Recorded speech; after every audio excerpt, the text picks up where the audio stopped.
So let's take a look at phase one, which is reconnaissance. Now, when we hear about reconnaissance, we typically have an image like this, right? Recon. So it's very similar. When it comes to reconnaissance, what we're talking about here is actually looking at a target, trying to figure out who the target is going to be and what they might have to offer. It is a phase that the attacker actually prepares everything else that he's going to do based off the information that he acquires during this phase. Now, this phase is done in two different methods. The first method is referred to as passive, and the other one is referred to as an active reconnaissance. So passive reconnaissance, active reconnaissance. And I love this picture because it sums it up.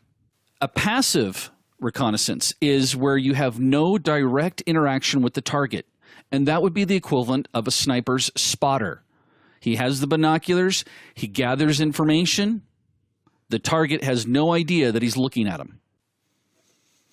The active version of reconnaissance is where you have direct interaction with the target. And trust me, that would be the sniper's role. He will have direct interaction.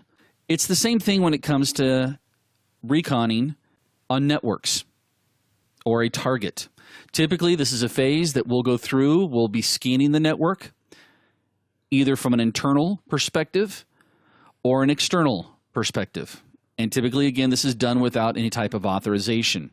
Now, normally, passive reconnaissance is not illegal. Let me give you an example of that.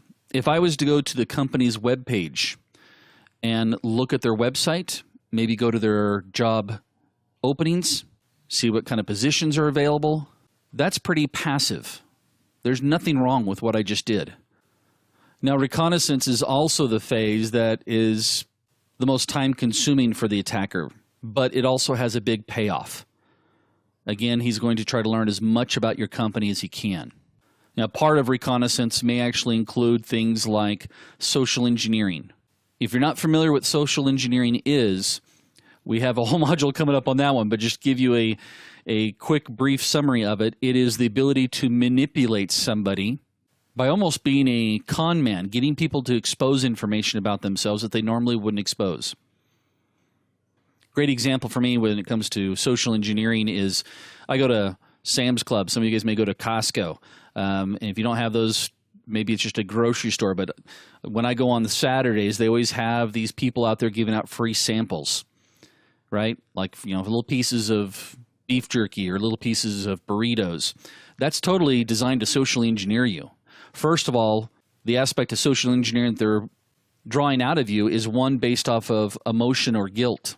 Here you've got someone who's prepared the food, she's cutting it up, or he or she may be cutting it up, they're serving you, you come over, you're getting something for free, and they want to tell you about it, and they do it really well to me. I'm going to be the first to admit here, my wife makes fun of me all the time because, usually it's some grandma that's telling me all about this particular bacon, and I'm like, the bacon's good.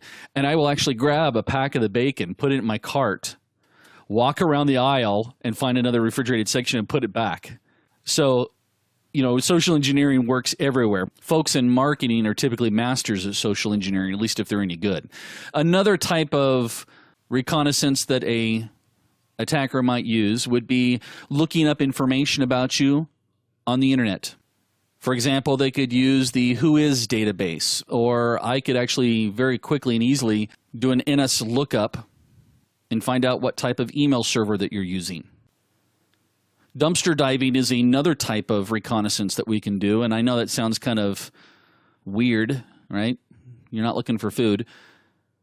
But getting information such as bank statements, ATM slips, phone numbers. Matter of fact, I always laughed back in the day when you wanted to go get a driver's license or when you wanted to get a new driver's license because you lost your old one. What did they always ask you for ID? Where I live, they'd say, well, bring us a bill with your current address, like your water bill. And I'm like, couldn't anybody just show up with that and say, my name is Dale? Thank heavens now most of our DMV departments now have digital photos of the old license so they can compare and see if you actually look like Dale or if you're trying to gain access to my driver's license. Now, there is nothing illegal about dumpster diving. In fact, back in the early, I want to say it was back in the 90s when the Department of Justice was going after Microsoft for their practices when it came to Internet Explorer. Sun Microsystems actually did some dumpster diving on the Microsoft campus to get information that they then presented, showing that Microsoft had some dealings under the table that weren't necessarily above board, shall we say.